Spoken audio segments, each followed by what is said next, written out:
सबसे पहले हमारे सभी प्यारे प्यारे स्टूडेंट्स को हमारा प्यार भरा नमस्कार।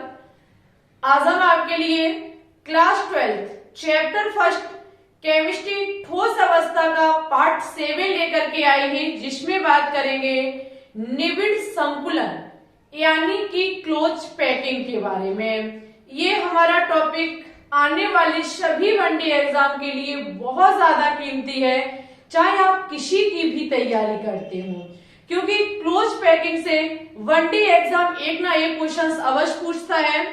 और टॉपिक बहुत ज्यादा सरल है, बिल्कुल कठिन टॉपिक नहीं है।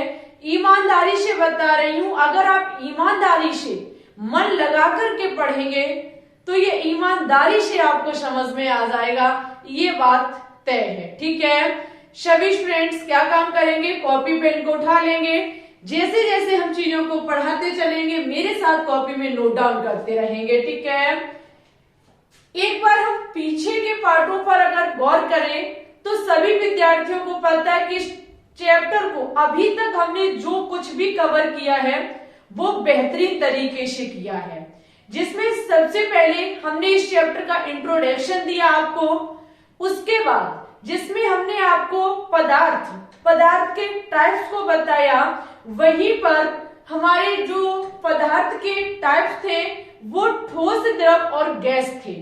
ठोस को दो भागों में बांटा गया था, क्रिस्टलीय ठोस और अक्रिस्टलीय ठोस।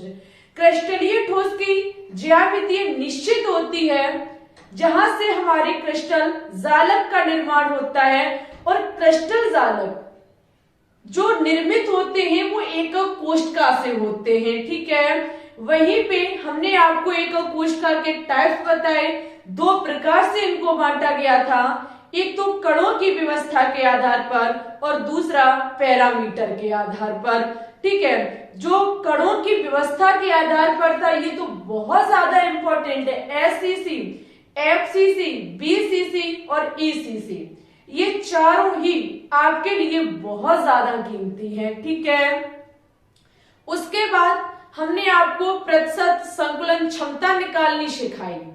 अब बारी है निबिड़ संकुलन। शब्द सुनने में डिफिकल्ट है लेकिन इंग्लिश इसकी इजी है, क्लोज पैकिंग।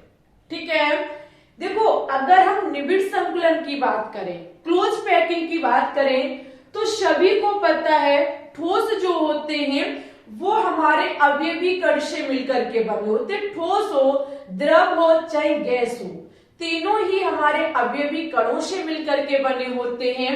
ये अवयवी कण हमारे अणु हो सकते, परमाणु हो सकते, आयन हो सकते हैं।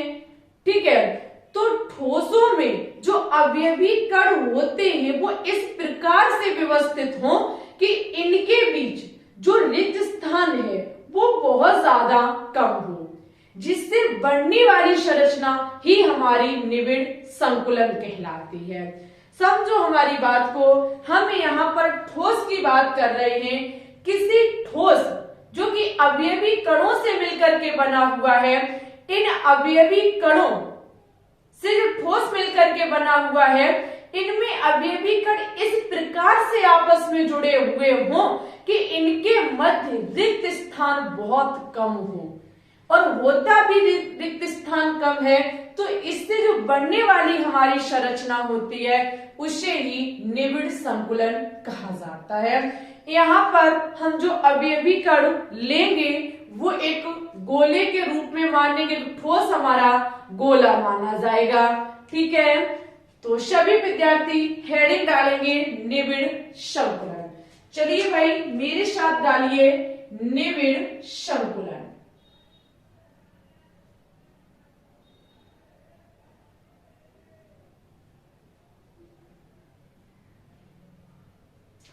इसे कहा जाता है क्लोज पैकिंग।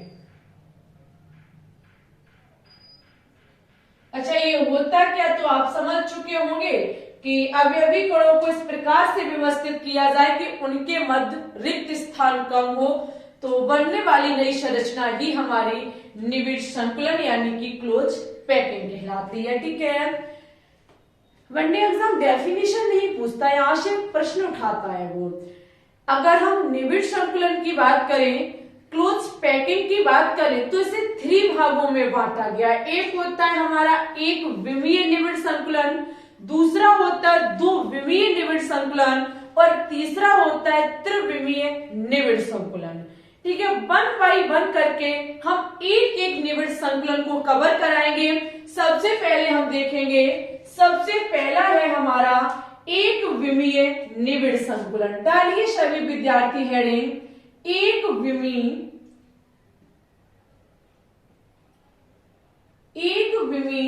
निविड़ संकुलन।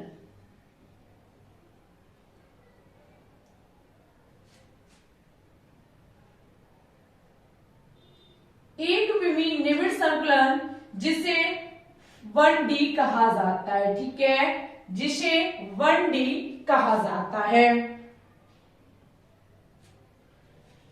अगर हम निविड़ संकुलन की बात करें, देखो आपको अलग अलग तरीकों से टीचर पढ़ाते हैं।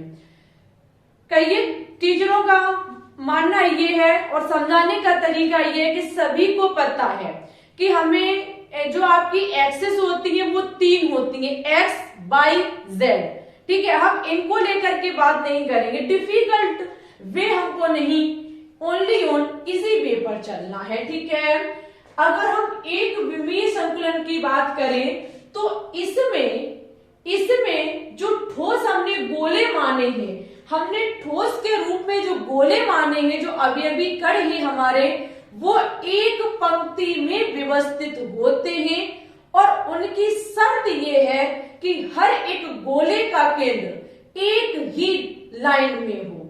समझो मेरी बात को, एक विमीय निविड़ संकुलन में जो हमारे गोले होते हैं, क्या होते हैं, जो हमारे गोले होते हैं वो एक ही केंद्र पर हो और एक ही पंक्ति में हो। इस प्रकार से देखो भाई, हमारे पास कोई हाथ में जादू नहीं है, हमारे छोटे बड़े हो सकते हैं।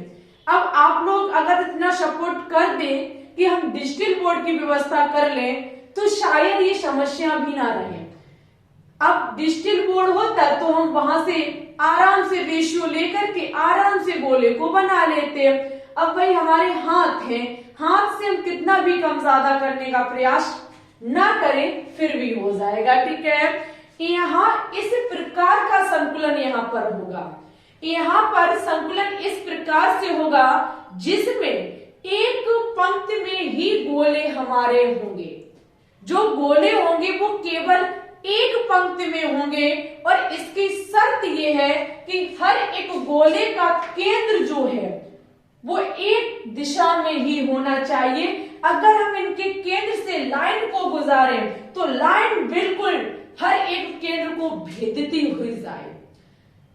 एक विमीय निविड़ संकुलन में क्या होता है, एक ही रो होता है, एक ही पंक्ति होती है जिसमें हमारे गोले व्यवस्थित होते हैं। वनडे एग्जाम पूछता है कि ऐसा कौन सा संकुलन है जिसमें गोले एक ही पंक्ति में व्यवस्थित होते हैं, तो वो हमारा एक विमीय निविड़ संकुलन है जिसमें सभी गोले एक ही पंक्ति में व्यवस्थित होते हैं। ठीक है, जब हमारी निविड़ संकुलन हमने देख लिया तो वनडे एग्जाम यहां से समन्वय संख्या को पूछता है। क्या पूछता है कि ये बताइए एक विमीय निविड़ संकुलन की समन्वय संख्या क्या है, यानी कि कोऑर्डिनेशन नंबर क्या है। कोऑर्डिनेशन नंबर जिसे CN से प्रदर्शित किया जाता है। कोऑर्डिनेशन नंबर का मतलब होता है कि एक गोले को कितने गोले स्पर्श कर रहे हैं। साइड वाले नहीं, हम बीच से बात करते हैं क्योंकि कोई लिमिट थोड़ी है, कितने भी एक पंक्ति में हमारे गोले एक दूसरे से जुड़े हो सकते हैं। समन्वय संख्या का मतलब होता है कि किसी एक गोले को कितने गोले स्पर्श कर रहे हैं, कितने गोलों से एक गोला टच है। अगर हम इस गोले को ले लें तो ये गोला पास के 2 गोलों से छुआ हुआ है, 2 गोलों से स्पर्श कर रहा है, तो यहाँ पर जो समन्वय संख्या होगी वो 2 होगी। ठीक है, और भाई साहब ये अधिकतम वनडे एग्जाम क्वेश्चंस करता भी है। तो बस इतना ध्यान रखना है एक विमीय निबिड़ संकलन में कि हमारे जो गोले होते हैं वो एक ही पंक्ति में व्यवस्थित होते हैं। ऐसे संकुलन को एक विमीय निबिड़ संकुलन कहा जाता है। ठीक है, एक विमीय निबिड़ संकुलन की समन्वय संख्या कोऑर्डिनेशन नंबर 2 होता है। कैसे? क्योंकि कोऑर्डिनेशन नंबर का मतलब होता है कि एक गोले को कितने गोले स्पर्श कर रहे हैं। ठीक है, चलिए अब हम बात करेंगे दो विमीय निबिड़ संकुलन पर। ये हमारा एक विमीय निबिड़ संकुलन था। ठीक है, हेडिंग लगाएंगे सभी स्टूडेंट्स दो विमीय निबिड़ संकुलन। और लगातार भाई आप लोगों की एक मिस्टेक हमें नजर आ रही है कि कहीं विद्यार्थी वीडियो को नहीं देख रहे हैं। अरे भाई हमारे प्रिय स्टूडेंट्स, ऐसा मत करिए कि एक क्लास को आप इतनी अच्छे से देख लेते जिसकी कोई लिमिट नहीं है, बहुत देख लेते हैं और एक को देखते ही नहीं है। तो एक वीडियो के देखने से आप अपना नाम नहीं दर्ज करा लेंगे किसी भी कॉलेज में, ना ही आपको सीट मिल सकती है। क्लास देखो, टाइम से देखो, हर एक देखो। ठीक है, और सभी विद्यार्थियों को हमारा तहे दिल से धन्यवाद हमारे 4K सब्सक्राइबर कंप्लीट कराने के लिए। आज हमारी ये फैमिली 4000 सदस्यों की फैमिली हो चुकी है। आज जब 4000 हो गए तो कल को 40,000 भी हो जाएंगे अगर आपका सपोर्ट और प्यार मिलता रहा तो। ठीक है, आपके सपोर्ट से ही आज हमारी इस फैमिली में 4000 मेंबर हो गए।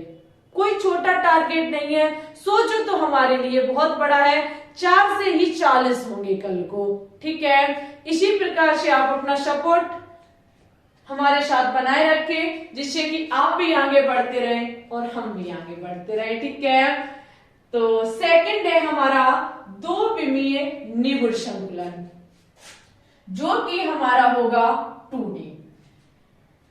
यहां पर आपको दो केस देखने को मिलेंगे। यहां पर 2D में दो प्रकार के निबिड़ संकुलन देखने को मिलेंगे। जो हमारे दो विमीय निबिड़ संकुलन होते हैं ये हमारे दो प्रकार से होते हैं।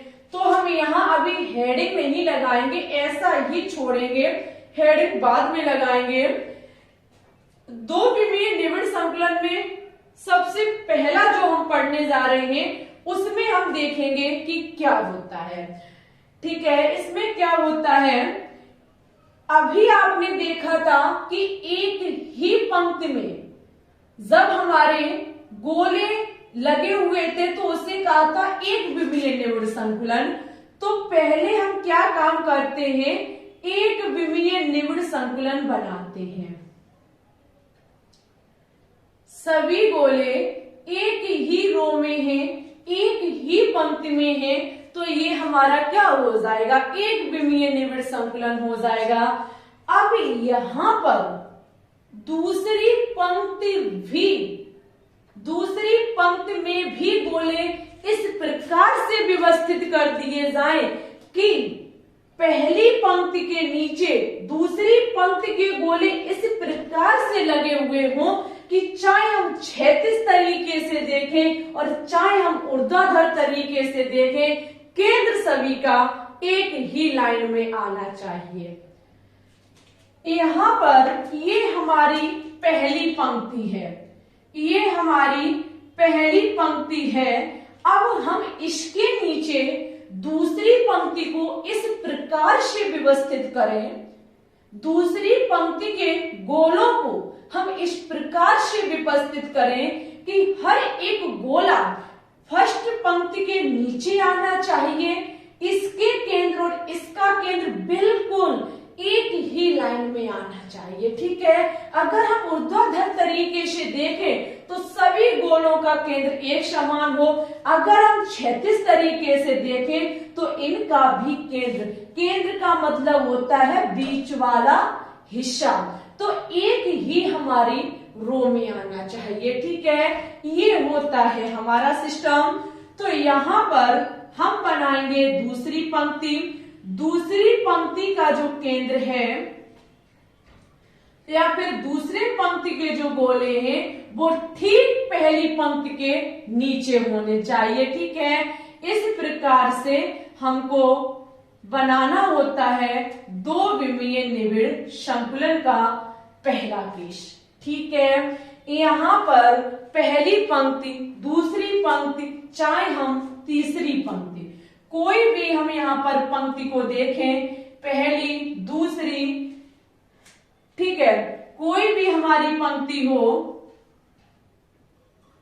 पहली हो चाहे दूसरी हो चाहे तीसरी हो, अगर हम इसमें एक चीज देखने का प्रयास करें तो सभी की एक प्रकार से ही संरचना, पहली पंक्ति के नीचे ही दूसरे पंक्ति के गोले रखे हुए हैं, चाहे हम नीचे से ऊर्ध्वाधर तरीके से देखें, सभी का केंद्र एक ही दिशा में, एक ही लाइन में आना चाहिए। और अगर हम क्षैतिज तरीके से देखें तब भी इनके केंद्र एक ही रो में आने चाहिए। ठीक है, ओके प्रिय स्टूडेंट्स, तो हम यहाँ पर अगर हम इस चीज में पैटर्न को देखने का प्रयास करें, यहाँ पर हम इसका पैटर्न देखें कि यहाँ पैटर्न क्या है, तो आप देख सकते हैं कि जैसी पंक्ति ए लगी हुई है, जैसे वन पंक्ति के गोले लगे हुए हैं, वैसे ही हमारी सेकंड पंक्ति के गोले लगे हैं, जैसे सेकंड के लगे हैं वैसे ही थर्ड के लगे हैं। तो हम कह सकते हैं कि ए पंक्ति, चाहे फर्स्ट को हम ए मान लें, तो हर एक पंक्ति हमारी पहली पंक्ति के समान है, यानी कि पैटर्न ए है, एक समान है, कोई डिफरेंस नहीं है। एक पंक्ति को अगर हम ए मान रहे हैं तो इसकी हर एक पंक्ति ए तरीके से ही है। ठीक है, कैमरे को चेक करते हैं। भाई कैमरा नहीं हमने चेक किया अभी। हाँ जी, ठीक है, ओके। आप लोग एक बहुत ज्यादा हम परेशान थे डीजे से, अब हम ये वीडियो दोपहर में बनाया करेंगे। 3 से 4 लाइव लेंगे, 4 के बाद दोपहर ही होती है, मौसम तो वही 6:30-7 बजे के समथिंग अच्छा होता है, तो अब हम 4 बजे के बाद ही क्लास को बना सकते हैं, क्योंकि हमारे यहाँ फिर लाइट आ जाती है, क्योंकि दोपहर में आंधी की वजह से लगातार ये हवाएं जो चल रही है, जिसके चलते लाइट नहीं दी जा सकती है, तो फिर ये क्लासेस हम अब दोपहर में ही बनाएंगे, क्योंकि फिर डीजे स्टार्ट हो जाता है। और फिलहाल गर्मी का मौसम है, गर्मी तो लगती है, वैसे शाम को बना लो वीडियो 7 बजे के करीब, तो थोड़ी गर्माहट भी कम हो जाती है, लेकिन मजबूरी कुछ भी करा सकती है।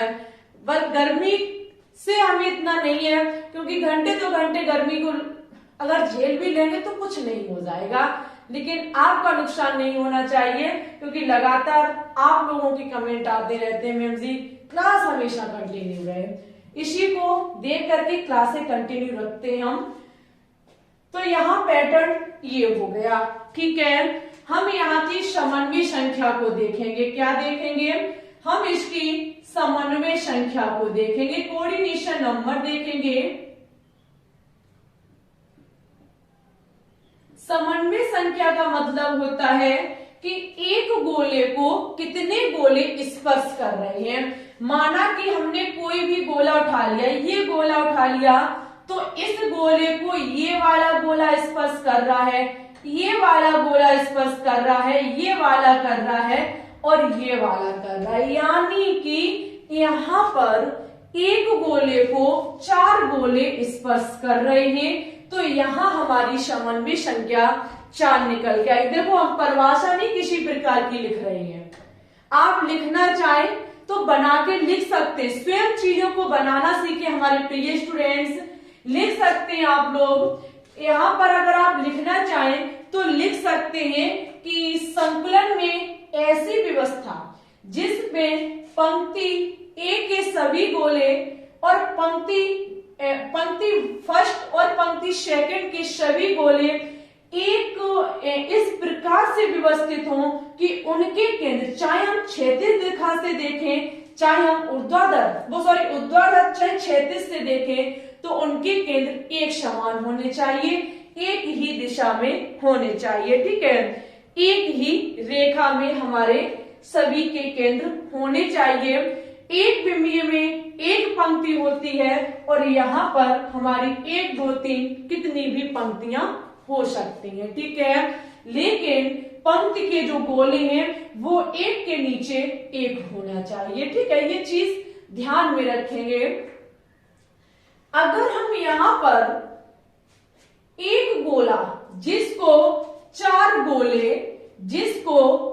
गोले स्पर्श कर रहे हैं, समझना मेरी बात को, इनके अगर हम केंद्रों को मिला दे, देखिएगा प्यारे स्टूडेंट्स, अगर हम इनके केंद्रों को मिला दें तो देखना कैसी संरचना हमें प्राप्त होगी। अगर हम इनके केंद्रों को मिला दें तो आप देख सकते हैं हमको एक वर्गीय संरचना प्राप्त हो जाएगी। केंद्रों को मिला देने पर जिस गोले को 4 गोले स्पर्श कर रहे हैं, अगर हम इन गोलों को मिला दें तो हमें एक वर्गीय संरचना प्राप्त हो जाती है, जिसके चलते 2 विमीय निबिड़ संकुलन 2D का ये पहला टाइप होता है, जिसका नाम है हमारे प्यारे स्टूडेंट्स 2 विमीय वर्ग निबिड़ संकुलन। क्या है? 2 विमीय वर्ग, क्योंकि वर्ग के आकार का है, वर्ग निबिड़ संकुलन, ठीक है, निबिड़ संकुलन।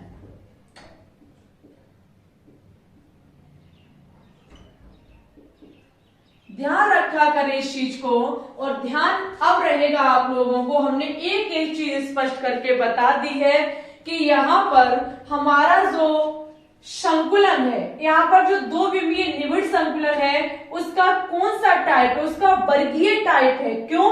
क्योंकि जिस गोले को 4 गोले स्पर्श कर रहे हैं, अगर हम इनके केंद्र को मिला करके देखें तो हमें वर्ग का आकार प्राप्त होता है, जिसके चलते ये वर्गीय निबिड़ संकुलन कहा जाता है। लेकिन उसमें भी कौन सा?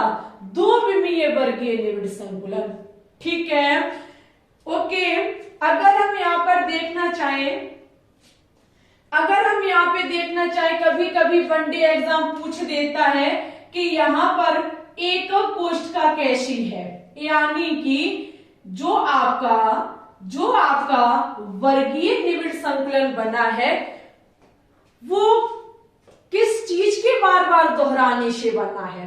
क्योंकि एकक कोशिका से क्रिस्टल जालक बनता है। क्रिस्टल जालक का वह छोटा सा रूप जिसे दोहराने पर हमारा एक क्रिस्टल जालक बनता है, उसे ही एकक कोशिका कहा जाता है। तो यहाँ भी तो कोई एकक कोशिका होगी, कोई ऐसा यहाँ पर रूप होगा जिसे हमने बार बार दोहराया और हमें क्या मिला? और हमको मिल चुका है एक वर्गीय निबिड़ संकुलन। तो वो है हमारे ये 4 गोले।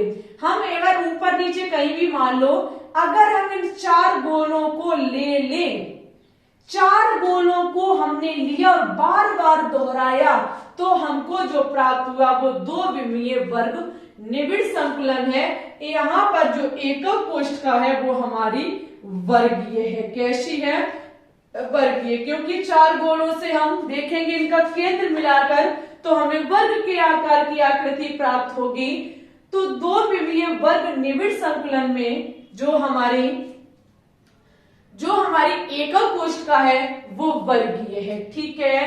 कभी कभी वनडे एग्जाम यहाँ से क्या काम करता है, संकुलन क्षमता भी पूछ लेता है कि बताइए भाई 2 विमीय वर्ग निबिड़ संकुलन की संकुलन क्षमता क्या होगी, प्रतिशत संकुलन क्षमता क्या होगी, ठीक है। तो एक बार इसकी संकुलन क्षमता भी देखेंगे, संकुलन क्षमता के बारे में बात करेंगे, संकुलन क्षमता को देखेंगे। देखो, सबसे पहले आपको ये पता होना चाहिए कि संकुलन क्षमता निकालते कैसे हैं। संकुलन क्षमता निकालते कैसे हैं, बहुत अच्छे से हम आपको संकुलन क्षमता निकालनी बता चुके हैं। यहाँ पर एक चीज आपने अभी देखी एक कोष्ठ का, ये कुछ भी हो लेकिन है तो ठोसों का रूप ही।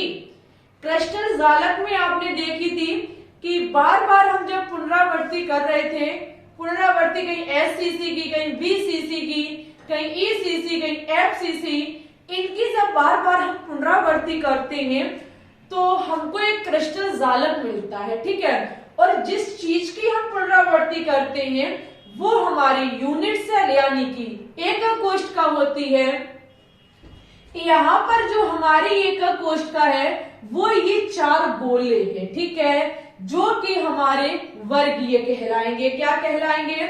वर्गीय एक कोष्ठका की बार बार पुनरावृत्ति करने पर हमको 2 विमीय वर्ग निबिड़ संकुलन प्राप्त हो रहा है। अच्छा, एकक कोष्ठका तो हमने जान ली, हम जानेंगे संकुलन क्षमता। तो संकुलन क्षमता के लिए सबसे पहले हमको जेड पता होना चाहिए, यानी कि प्रभावी कण पता होने चाहिए कि एकक कोष्ठका में रियल में कितना अवयवी कण योगदान कर रहा है। यहां पर अगर हम इस एकक कोष्ठका को देखें, देखो हमेशा जो कण हम लेते हैं एकक कोष्ठका को, उनके केंद्र को ही मिलाया जाता है, ठीक है। यहां पर अगर हम देखें तो ये वाला अवयवी कण जो है जिसका ओनली इतना हिस्सा ही इसमें योगदान कर रहा है, इस अवयवी कण का भी इतना ही हिस्सा योगदान कर रहा है, और इस अवयवी कण का इतना हिस्सा योगदान कर रहा है, और इस अवयवी कण का इतना हिस्सा योगदान कर रहा है। अगर हम आपको बताएं तो एक अवयवी कण 1/4 भाग का योगदान कर रहा है। कितने का? क्योंकि अगर हम इसमें अभी देखें तो इसके 4 हिस्से निकलेंगे, ठीक है। 1/4 हिस्सा ही यहाँ पर एक अवयवी कण अपना एकक कोष्ठका में योगदान कर रहा है, ठीक है। आप देख सकते हैं 4 हिस्से इस गोले के अगर हम कर दें, ये देखो इस प्रकार से 4 हिस्से हो जाएंगे, तो इसका 1/4 हिस्सा ही तो एकक कोष्ठका के अंतर्गत जा रहा है। तो सबसे पहले अगर हम यहाँ से जेड निकालेंगे तो जेड का मतलब होता है टोटल कण एकक कोष्ठका में कितने भाग ले रहे हैं? 4 ले रहे हैं। टोटल कणों की संख्या 4 है, योगदान कितना हो रहा है? तो एक कण का 1/4, यानी कि यहाँ पर जो जेड निकल के आएगा वो हमारा 1 निकल के आएगा, ठीक है। अब हम अगर इसकी संकुलन क्षमता पैकिंग एफिशिएंसी निकालने के लिए जाएंगे तो फॉर्मूले को याद करिए, और फॉर्मूले को याद करते समय ये भी याद करिए कि संकुलन क्षमता हमने किसकी निकाली थी। हमने संकुलन क्षमता एससीसी एकक कोष्ठका की निकाली, एफसीसी एकक कोष्ठका की निकाली, और हमारे प्रिय स्टूडेंट्स वीसीसी एकक कोष्ठका की निकाली। अच्छा, वो जो हमारी एकक कोष्ठकाएं थी वो किस आकृति की थी? वो हमारी घनी आकृति की, यानी कि क्यू के आकार की थी, जबकि यहाँ पर जो हमारी एकक कोष्ठका है वो कैसी है? स्क्वायर, यानी कि वर्गीय एकक कोष्ठका है। घन की आकृति की अगर एकक कोष्ठका है तो वहां हम आयतन ले रहे थे, क्योंकि संकुलन क्षमता बराबर होता है हमारा फॉर्मूला एकक कोष्ठका के द्वारा घेरा गया आयतन बटे एकक कोष्ठका का कुल आयतन, जबकि यहाँ आयतन नहीं, क्योंकि घन जो होता है, क्यू जो होता है, उसका हम आयतन लेते हैं, और यहाँ पर हमारी एकक कोष्ठका स्क्वायर टाइप है, यानी कि वर्गीय एकक कोष्ठका है, तो यहाँ पर क्षेत्रफल कहा जाएगा। क्या कहा जाएगा? क्षेत्रफल कहा जाएगा। समझ गए हमारे प्रिय स्टूडेंट्स? संकुलन क्षमता को ध्यान करिए। संकुलन क्षमता के लिए हमने ये आकृति ली थी। चाहे हम यहाँ देखें इस चीज को, तो ये 8 कोनों पर अगर कण है तो हमारा एससीसी होगा, फल्क पर भी कण है तो हमारा एफसीसी होगा, केंद्र पर है तो बीसीसी होगा। ये सारी चीजें हमने आपको पढ़ाई थी, ठीक है। तो ये जो है वो घनी आकृति है हमारी, जबकि यहाँ पर जो हमारी एकक कोष्ठ का है वो वर्गीय एकक कोष्ठ का है, जिसके चलते जब हम संकुलन क्षमता ज्ञात करने जाएंगे तो बटे में एक यू था, अब क्या होगा, ए स्क्वायर होगा। और जेड का मान यहाँ कितना निकल के आया, 1 निकल के आया, इनटू वहां था 4/3 पाई स्क्वायर। वो था किसके लिए, एक कण का आयतन होता है 4/3 पाई स्क्वायर, लेकिन एक कण का जो क्षेत्रफल यहाँ हम लेंगे वो होगा यहाँ पर पाई आर स्क्वायर। क्या होगा, पाई आर स्क्वायर, ठीक है। और इन 2 में हमारा 100 हो जाएगा। ओके, आप चाहें तो इस चीज को बहुत अच्छे से सॉल्व कर सकते हैं। यहाँ पर वर्ग की ये जो लंबाई होगी वही तो हमारी ए होगी। यहाँ पर इस वाले गोले का जो त्रिज्या है वो आर है, इस गोले की भी त्रिज्या आर है। तो यहाँ पर ए बराबर हमारा 2r निकल के आएगा। क्या निकल के आएगा, 2r निकल के आएगा। तो हमारा हो जाएगा पाई आर स्क्वायर बटे 2r का होल स्क्वायर इंटू 100, ठीक है। यहाँ पे हमारा पाई आर स्क्वायर बटे 4r स्क्वायर इंटू 100 हो जाएगा। आर स्क्वायर से आर स्क्वायर कट जाएगा। पाई का मान सभी को पता है 3.14 होता है, अपॉन 4 इंटू 100 हो जाएगा। अरे भाई, इसको तो सभी स्टूडेंट्स कट कर सकते हैं, आपका 78.5% निकल के आ जाएगा, ठीक है। ये होती है हमारी दो विमीय वर्ग निबिड़ संकुलन की संकुलन क्षमता, ठीक है। कैसे हमने आपको समझाई, आप समझ सकते हैं।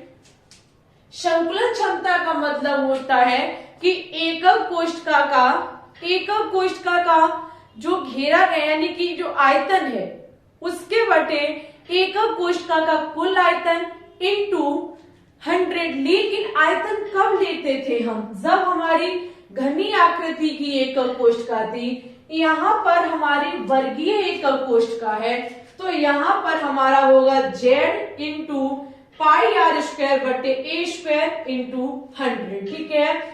ऐसे करके हम इसकी संकुलन क्षमता ज्ञात कर लेंगे। ओके, अच्छा, अब हमने देख लिया है दो विमीय निबिड़ संकुलन में पहला टाइप दो विमीय वर्ग निबिड़ संकुलन। ये कब होता है, जब एक पंक्ति के नीचे दूसरी पंक्ति उसके ठीक गोलों के नीचे व्यवस्थित होती है। चाहे हम ऊर्ध्वाधर देखें चाहे क्षैतिज देखें, जो केंद्र होने चाहिए वो एक ही रेखा में होने चाहिए, ठीक है। चलिए अब हम नेक्स्ट हेडिंग पे बात करेंगे। ये दो विमीय का फर्स्ट टाइप था, यहाँ सेकंड लिख लीजिए, ये फर्स्ट टाइप था। अब हम इसका सेकंड टाइप लेंगे, सभी स्टूडेंट्स इसकी स्क्रीनशॉट ले लेंगे।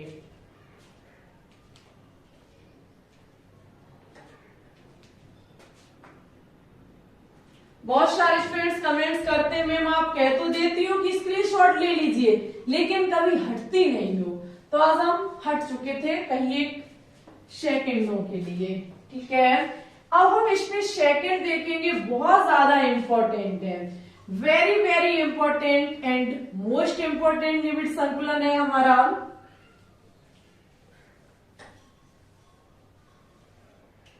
यहां पर देखिए क्या होता है। अब हम इसका सेकंड टाइप पढ़ने जा रहे हैं, जिसमें आपके ये रही फर्स्ट पंक्ति,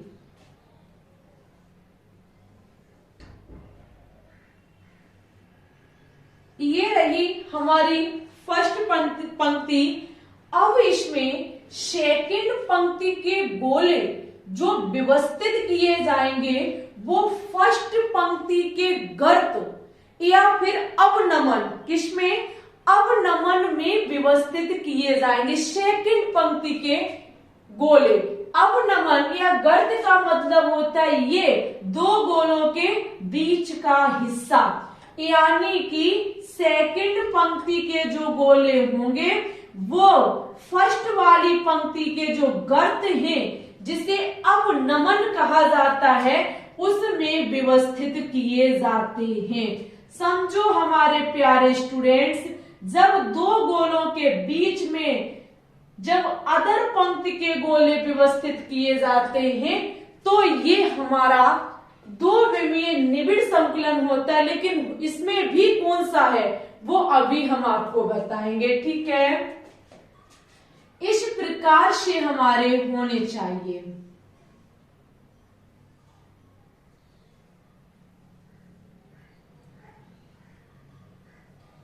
ये है हमारा सेकेंड 2D का टाइप्स, ठीक है।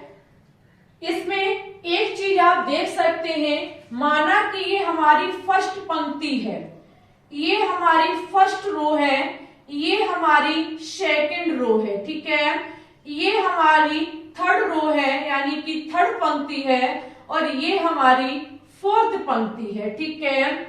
अगर हम पहली पंक्ति को देखें और हम दूसरी पंक्ति को देखें तो बहुत ज्यादा अंतर है, लेकिन पहली पंक्ति और तीसरी पंक्ति मैच कर रही है। अगर आप देखेंगे इसके केंद्र को और इस वाले के केंद्र को तो ये एक ही रेखा में आएंगे, ठीक है। इस वाले को देखो, इस वाले को, इस वाले को। अब हमारे पास डिजिटल बोर्ड नहीं है तो आगे पीछे हो गई है, लेकिन यहाँ पर पहली पंक्ति तीसरी पंक्ति से मैच करती है, दूसरी चौथे से करती है, ठीक है। हम कहें तो पहली पंक्ति माना कि ए, दूसरी पंक्ति अलग है इससे तो इसे बी कहेंगे, तीसरी पंक्ति ए के समान है और चौथी पंक्ति वी के समान है, ठीक है।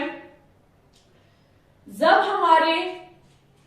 हमारी पंक्तियां ऐसी व्यवस्थित हों जहां पर एक गोले का केंद्र दूसरे गोले के केंद्र के बराबर एक ही रेखा में आता है, तो वहां हमारा दो विमीय वर्गीय निबिड़ संकुलन होता है। जब ऐसा निबिड़ संकुलन जिसमें एक पंक्ति के जो गोले हैं, दूसरी पंक्ति अगर हम वहां व्यवस्थित करते हैं तो दूसरी पंक्ति के गोले उसके गर्त यानी कि अवनमन में धसे रहते हैं, अवनमन में व्यवस्थित होते हैं, तो उसे दो विमीय षटकोणीय निबिड़ संकुलन कहा जाता है। दो विमीय षटकोणीय निबिड़ संकुलन कहा जाता है।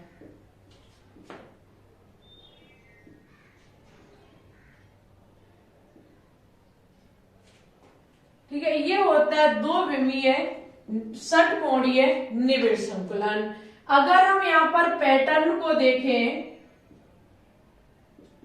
तो हमारा पैटर्न कैसा है, A B A B A B प्रकार का, ठीक है। अगर हम यहाँ पर समन्वय संख्या को देखें, किसको देखें, समन्वय संख्या को देखें। समन्वय संख्या का मतलब होता है कि एक हमारा जो गोला है उसे कितने गोले स्पर्श कर रहे हैं। माना कि हमने ये गोला ले लिया है तो इस गोले को एक तो ये गोला स्पर्श कर रहा है, एक ये गोला स्पर्श कर रहा है, एक ये गोला स्पर्श कर रहा है, एक ये गोला स्पर्श कर रहा है और एक ये गोला स्पर्श कर रहा है, ठीक है। इसमें छोटी सी मिस्टेक हो चुकी है, 6 करने चाहिए था। अब इस प्रकार से हमने इसमें एक मिस्टेक कर दी, ये इसी के देखो इसके नीचे आना चाहिए था, लेकिन क्या बताएं, हाथों की कला कुछ इतनी बेकार है हमारी। सही बता रहे हैं, हमने कभी अपने जीवन में कला नहीं सीख पाया, ये रियलिटी है हमारी। हमको आर्ट बिल्कुल नहीं आता है और कुछ आता नहीं है और कुछ कभी सीखा नहीं, हमने पसंद नहीं है मुझे। लेकिन अब भाई हाथों में बस इतनी मिस्टेक है कि गोले हम कितने भी अच्छे बनाने का प्रयास करें वो बनते ही नहीं। उन्होंने कसम खा ली दीक्षा मैम के हाथों नहीं बनेंगे, हम मैंने भी कसम खा ली, टेंशन ना लो हम आपको नहीं बनाएंगे।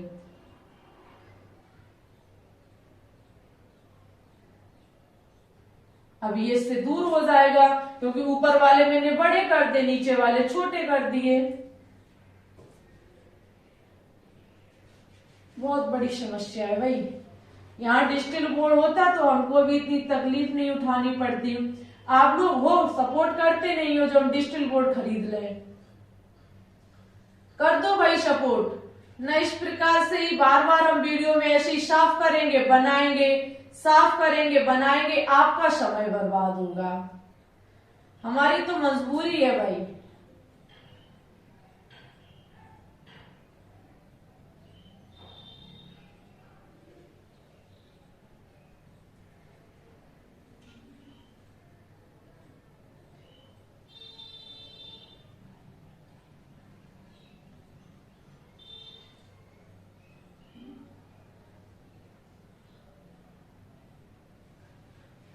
जैसे भर रहे हैं वैसे ही भाई आप लोग एक्सेप्ट करने होंगे, क्योंकि हमारे पास कोई नाप तौल तो नहीं है देखो, जो कि हम नाप तौल से इनको बना सके। ठीक है, जैसे भर रहे वैसे अच्छे है।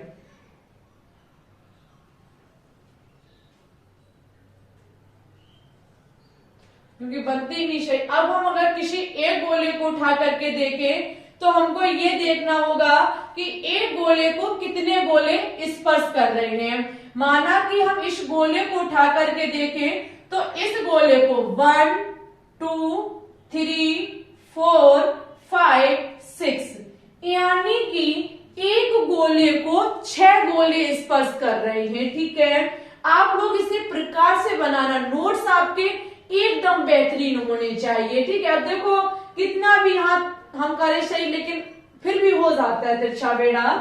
अगर हम यहाँ पर देखें तो एक गोले को 6 गोले स्पर्श कर रहे हैं। कब? जब हम एक पंक्ति को रख देते दूसरी पंक्ति के गोले को, जब हम पहली वाली पंक्ति के अपनमन यानी कि गर्त में व्यवस्थित करते हैं। तो यहाँ पर समन्वय संख्या जो होगी वो हमारी 6 होगी। ठीक है, कितनी होगी? 6 होगी। ठीक है, यहाँ पर अगर हम इसकी एकक कोष्ठिका को देखें, अगर हम इसकी एकक कोष्ठिका को देखें कि इसकी एकक कोष्ठिका कैसी है, तो आप लोग एक चीज यहाँ पर सबसे पहले देखें कि इसका 2 विमीय षटकोणीय निबिड़ संकुलन नाम क्यों रखा गया है। इसलिए रखा गया है, अगर हम इनके केंद्रों को, जिन 6 गोले एक गोले को स्पर्श कर रहे हैं, अगर हम इनके केंद्रों को मिला दें, देखना अगर हम इनके केंद्रों को मिला दें इस प्रकार से, अगर हम इनके केंद्रों को मिला दें तो हमको षटकोणीय आकृति प्राप्त हो रही है। कैसी आकृति प्राप्त हो रही है? षटकोणीय आकृति प्राप्त हो रही है। ठीक है, इस चीज को हम ऐसे ही आगे बढ़ा देंगे। ऐसे ही इसको जब हम आगे बढ़ाएंगे तो हमको आगे एक नई फिर संरचना प्राप्त हो जाएगी। तो इसकी जो एकक कोष्ठिका होती है वो षटकोणीय होती है। कैसी होती है? षटकोणीय एकक कोष्ठिका होती है। यहाँ पर इस प्रकार से बार बार पुनरावृत्ति करने पर हमको एक 2 विमीय षटकोणीय निबिड़ संकुलन की प्राप्ति होती है। ठीक है, हम देखो इसका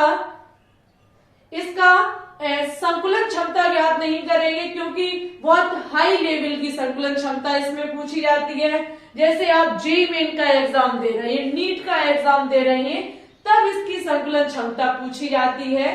प्रभावी इसका जो कणों की संख्या है वो बहुत ज्यादा सरल है।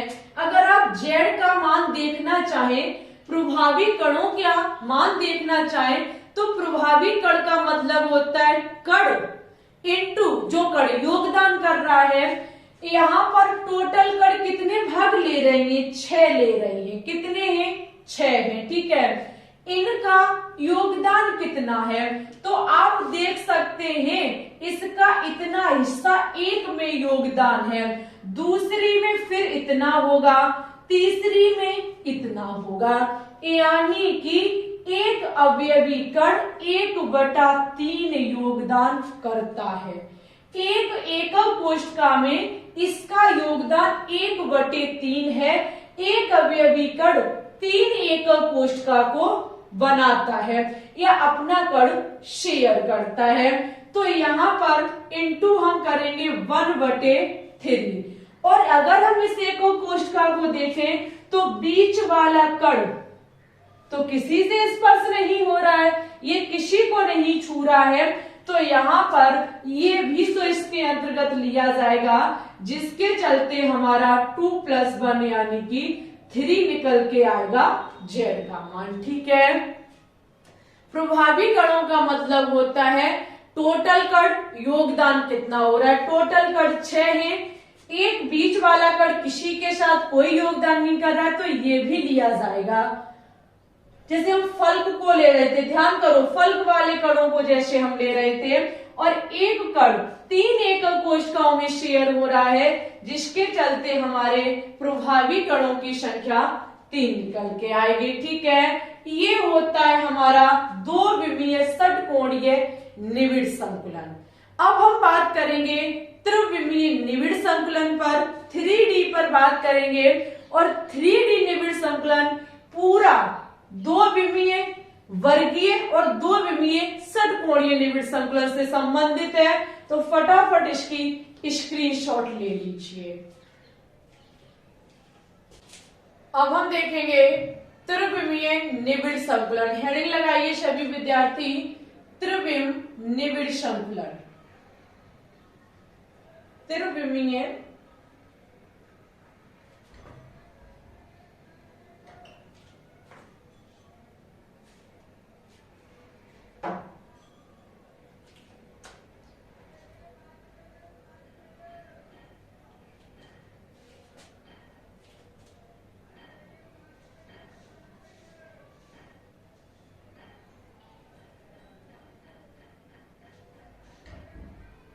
निविड़ संकुलन। देखिए, पहली बात इस चीज को हम यहाँ पर नहीं बता सकते हैं, बता तो लेंगे लेकिन बहुत ज्यादा क्या कह सकते हैं, खिचपिची हो जाएगी इसमें, लेकिन हम आपको मुंह के जरिए बता देंगे। ठीक है, जो भी पॉइंट हम त्रिविम निविड़ संकुलन में बताएंगे आप लोग कॉपी में नोट डाउन करते रहेंगे। ठीक है, मेरी हर एक बात को ध्यान से सीखेंगे, समझेंगे, सुनेंगे और नोट्स बनाएंगे।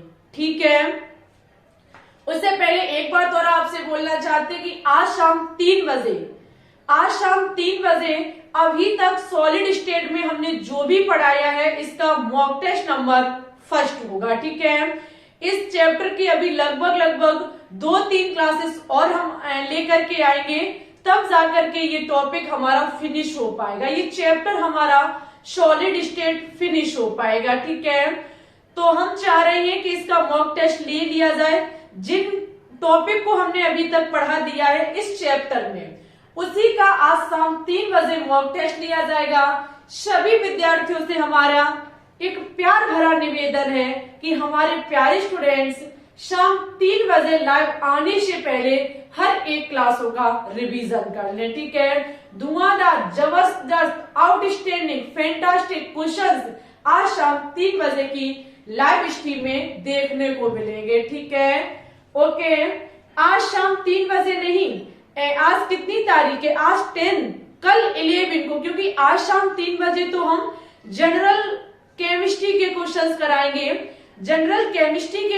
कराएंगे, यानी कि 11 तारीख को आपका जो मॉक टेस्ट होगा वो सॉलिड स्टेट का होगा। हमने एक दिन पहले ही आपको बता दिया है, जिससे कि सभी विद्यार्थी हर एक पॉइंट का अच्छे से रिवीजन कर सके। ठीक है, और आज शाम 3 बजे जो मॉक टेस्ट होगा वो जनरल केमिस्ट्री के क्वेश्चनों का किया जाएगा। ओके, त्रिविमीय निविड़ संकुलन जो है वो पूर्णता किस पर डिपेंड है, ये पूर्णता आपका डिपेंड है 2 विमीय निविड़ संकुलन पर। कैसे, तो हम इसका जो पहला टाइप देखेंगे वो आपका होगा 2 विमीय वर्ग निविड़ संकुलन परतों से त्रिविमीय निविड़ संकुलन का निर्माण। हेडिंग लगाएं तब समझ में आएगा। 2 विमीय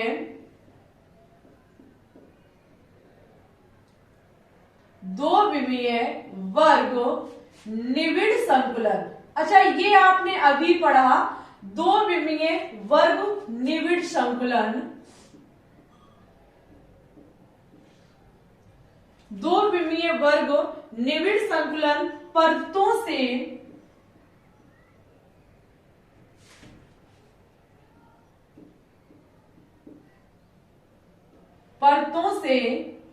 त्रिविमीय निबिड़ संकुलन का निर्माण या फिर त्रिविम निबिड़ संकुलन।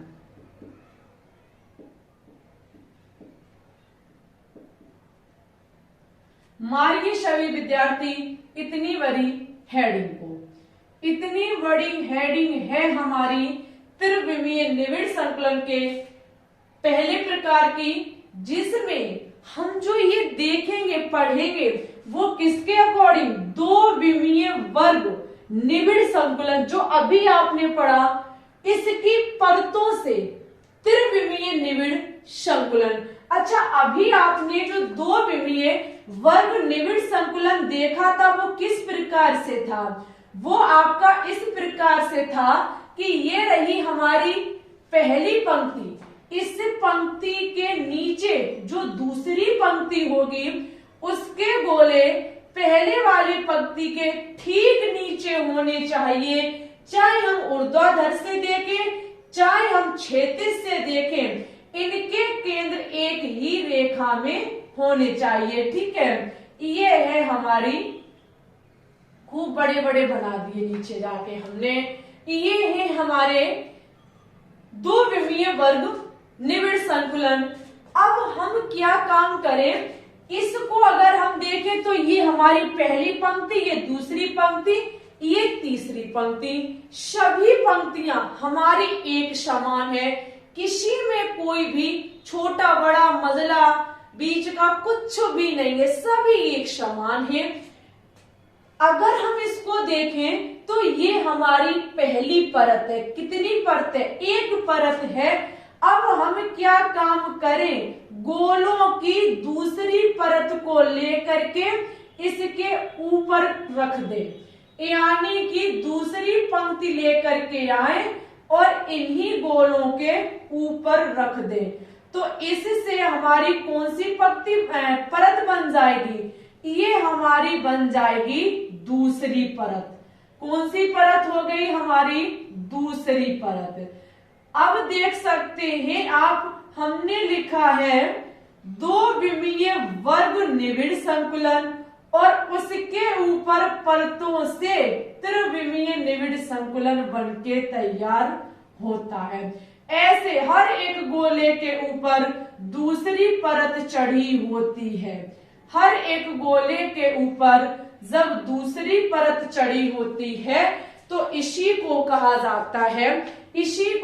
जाता है दो विमीय वर्ग निबिड़ संकुलन परतों से त्रिविमीय निबिड़ संकुलन, या फिर हम कह सकते हैं इसको वर्गीय त्रिविमीय निबिड़ संकुलन। ठीक है, वर्गीय त्रिविमीय या फिर वर्गीय निबिड़ संकुलन 2D से 3D, वर्गीय निबिड़ संकुलन 2D से 3D बन रहा है। ठीक है, 2D में एक परत होती है और 3D जब हम वर्गीय संकुलन देखते हैं तो इसमें क्या होता है, इसमें हमारी कहीं एक परतें होती हैं। ठीक है, यहाँ पैटर्न की बात करें तो हर जगह हर प्रकार से एक समान गोला है तो एक प्रकार का पैटर्न होगा।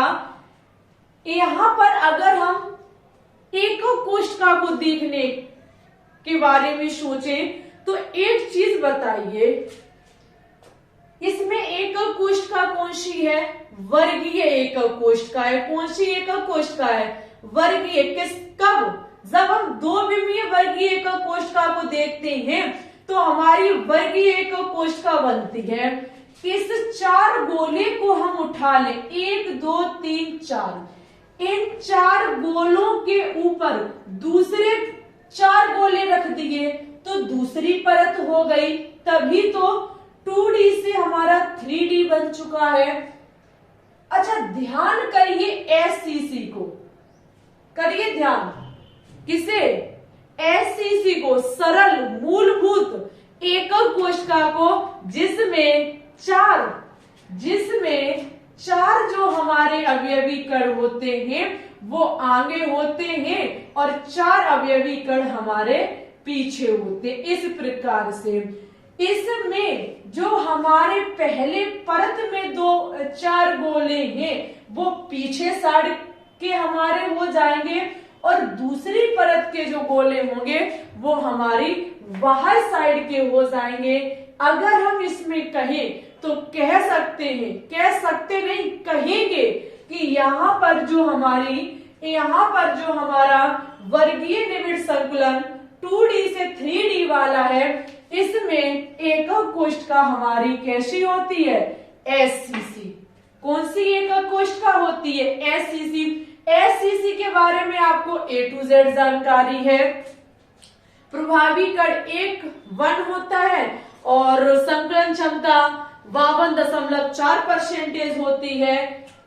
वो आपको सब कुछ पता है, लेकिन ध्यान रखना कि 2 विमीय वर्ग निबिड़ संकुलन से जब हम त्रिविम निबिड़ संकुलन बनाते हैं तो इसमें पहली परत के ऊपर गोलों की दूसरी परत को रख देते हैं, तो इसे ही कहा जाता है वर्ग निबिड़ संकुलन, जो कि 2D से 3D वाला है। ठीक है, अब हम देखेंगे इसमें नेक्स्ट, ये था हमारा पहला। ठीक है, यहाँ से क्वेश्चंस पूछे जाते हैं, वनडे एग्जाम पूछता भी है। इसकी संरचना SCC के समान होगी, एकक कोशिका SCC होगी क्योंकि इसमें परतों का खेल है। ठीक है, अब हम इसमें नेक्स्ट को देखेंगे। नेक्स्ट जो होगा वो आपका षटकोणीय के समान होगा। जहां यहाँ 2 विमीय था, अब यहाँ पर जो आपका होगा वो 2 विमीय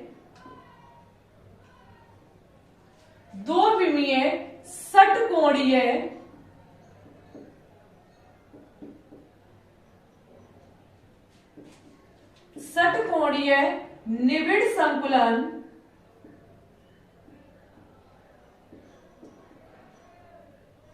दो विमीय षटकोणीय निबिड़ संकुलन परतों से त्रिविम निबिड़ संकुलन।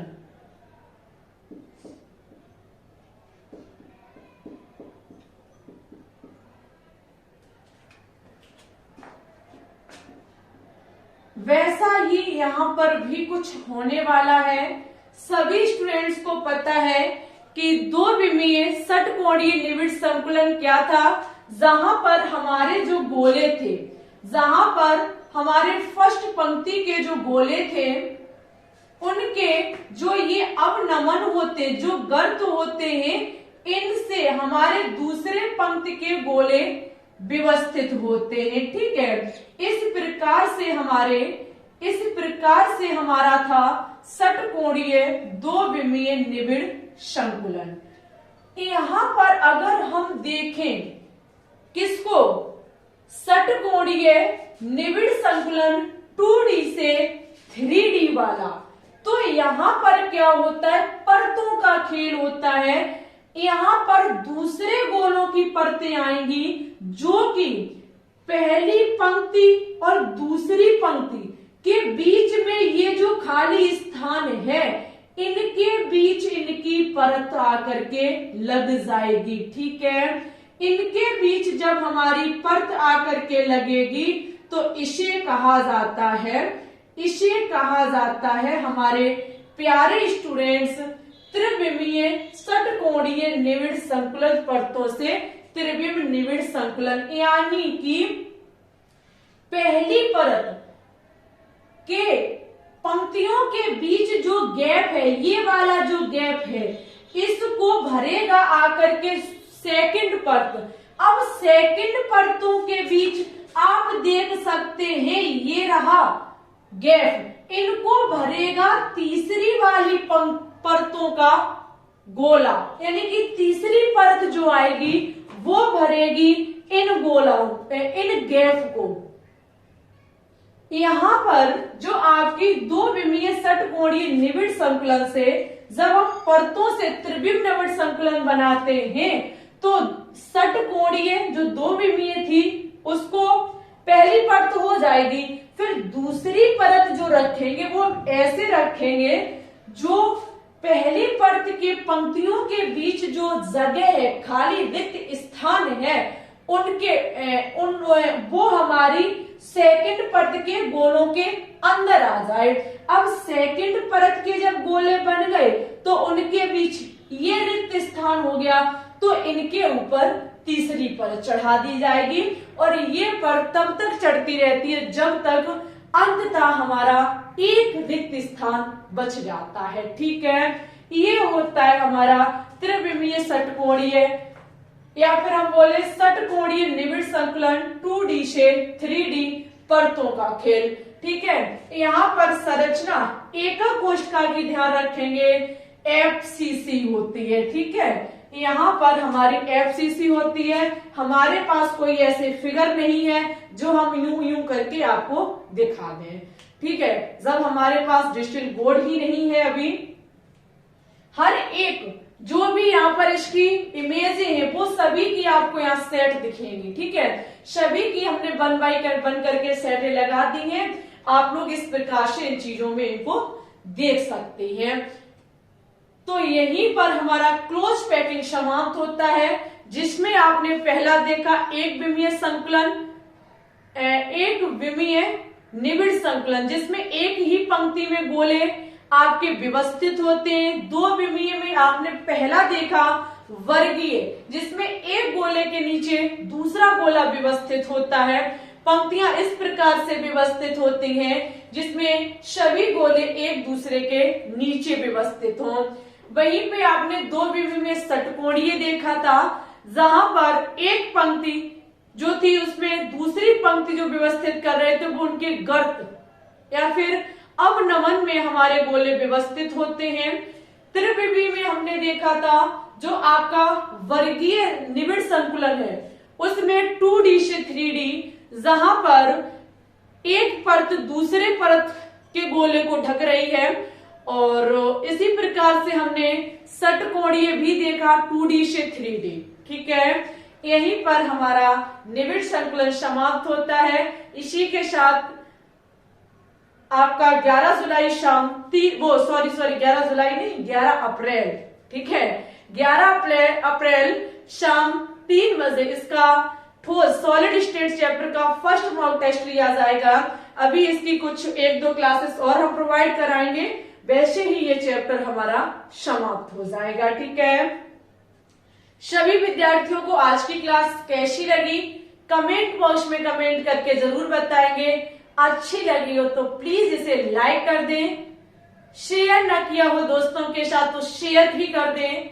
चैनल पर अगर आप न्यू हैं तो चैनल को भी सब्सक्राइब कर लें। ठीक है, आपका कोई भी प्रश्न हो आप कमेंट बॉक्स में लिख सकते हैं, आपके प्रश्न का जवाब हमारे द्वारा दिया जाएगा, वो भी बहुत अच्छे से दिया जाएगा। ठीक है, तो फिर ठीक है, आज के लिए बस इतना ही। मिलते हैं शाम 3 बजे की क्लास में, जहां पर स्टूडेंट्स ने बोला था कि मैम जी केमिस्ट्री के इजी क्वेश्चंस करा दीजिए, क्योंकि वनडे एग्जाम इजी भी क्वेश्चंस पूछता है। ठीक है, तो उन्हीं से संबंधित आज शाम 3 बजे आपको क्लास देखने को मिलेगी। सभी ऑर्गेनिक केमिस्ट्री के इजी क्वेश्चंस होंगे, तो जुड़ना कभी ना भूलें। इसी के साथ आपका बहुत बहुत धन्यवाद। क्लास में आने के लिए टेलीग्राम से जरूर ज्वाइन हो जाएं, क्योंकि वहां पर अभी हमने परसों नरसों 2 दिन पहले ही पॉलीमर चैप्टर की PDF प्रोवाइड कराई थी बच्चों को, तो आप भी उसका अगर मजा लेना चाहते, पढ़ना चाहते, बढ़ना चाहते तो उसको जरूर से ज्वाइन कर ले। ठीक है, आज के लिए बस इतना ही। पढ़ते रहिए, आगे बढ़ते रहिए, ऊंचाइयों को छूते रहिए, अपने टारगेट की तरफ बढ़ते रहिए। ओके, सभी विद्यार्थियों को ऑल द बेस्ट।